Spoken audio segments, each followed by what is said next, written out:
সীমাটা একদম প্রথম থেকে বাড়ানো উচিত ছিল, যখন মানুষ নাজেহাল ছিল।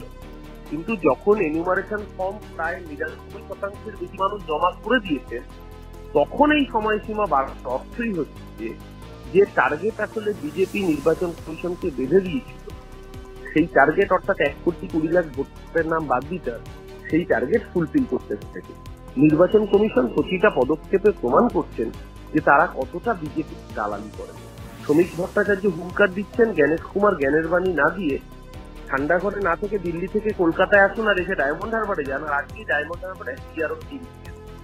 অর্থাৎ নির্বাচন কমিশন যে বিজেপির কৃতদাস এবং দলদাস প্রতিটা পদক্ষেপে প্রমাণ করছে। এবং এই যে সময়সীমা বাড়ানো, এই সময়সীমা বাড়ানো আর কিছুই নয়, এই সময়সীমা বাড়ানো আসলে বিজেপির অপকৌশলকে এক্সটেনশন টাইম দেওয়া, যাতে বিজেপি আরো বেশি করে সময় পায় ভোট চুরি করবার জন্য। এটা সাধারণ মানুষকে রিলিফ দেওয়ার জন্য এই সময়সীমা বাড়ানো নয়।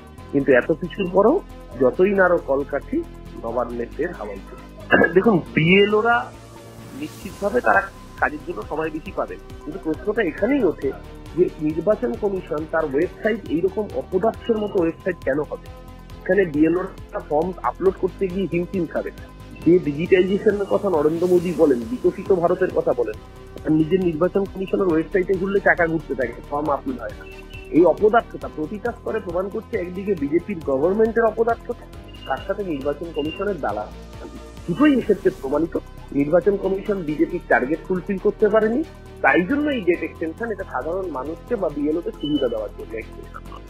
দেখুন, বিপন্ন পদ্ধতিতে নির্বাচন কমিশন হোক বা যে অন্য কেউ হোক, যখন একটা কাজ হয়, সেই কাজ যখন চলতে থাকে, চলার পর বা ইমপ্লিমেন্ট হওয়ার পর তার অ্যাসেসমেন্ট হয়। সেই অ্যাসেসমেন্ট অনুসারে নির্বাচন কমিশন তার পদক্ষেপ নেবে, এটাই তো স্বাভাবিক। সেই জন্য যারা চাপের কথা মনে করছেন তাদেরকে আমি এটাই বলবো, জীবন অমূল্য, চাপের কোনো বিষয় নেই, আপনি যতটুকু পারবেন ততটুকু করবেন। কিন্তু অদ্ভুত অদ্ভুত দেখা যাচ্ছে, যেমন একজন মহিলার অভিযোগ উঠলো যে তিনি নাকি সুসাইড করেছেন, পরে দেখা গেল তিনি কন্ট্রাকচুয়াল কর্মী ছিলেন। তো আপনি কন্ট্রাকচুয়াল কর্মীদেরকে যদি কাজ দেন, তাহলে পরে তো তারা চাপে পড়বেই, কারণ তো তাদের কন্ট্রাকচুয়াল যে জবের নিয়ম অনুসারে তাদের কাজ অল্প হওয়ার কথা। তো চাপ, তাদের তো অভ্যেস নেই চাপ সামলানো। অথচ একজন বিশেষভাবে সক্ষম দিব্যাঙ্গজন যাদেরকে বলি, সেই রকমের ক্যান্ডিডেট বিএলও, তিনি কমপ্লিট করে নিচ্ছেন। মমতা বন্দ্যোপাধ্যায় বলেছিলেন যে 2 বছর টাইম লাগে স্যার, তো 2 বছর টাইম দেওয়া উচিত। আমরাও তো চাইছিলাম মমতা বন্দ্যোপাধ্যায়ের কথা মেনে 2 বছর করে দেওয়া হোক, এবং রাষ্ট্রপতি শাসন জারি করে যতদিন পর্যন্ত মমতা বন্দ্যোপাধ্যায়ের টেনিওর আছে ততদিন পর্যন্ত উনি মুখ্যমন্ত্রী থাকতেন, আর ওনার টেনিওর শেষ হয়ে যাওয়ার পর রাষ্ট্রপতি শাসন জারি করে স্যার ভোট যা করানো হতো। আমরাও তো সেই দাবি করছিলাম, আমাদের তো কোনো অসুবিধা ছিল না।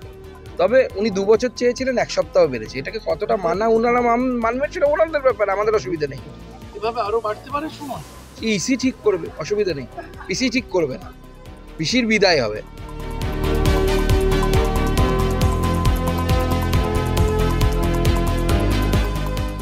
ফলো করুন সংবাদ প্রতিদিন ডিজিটাল।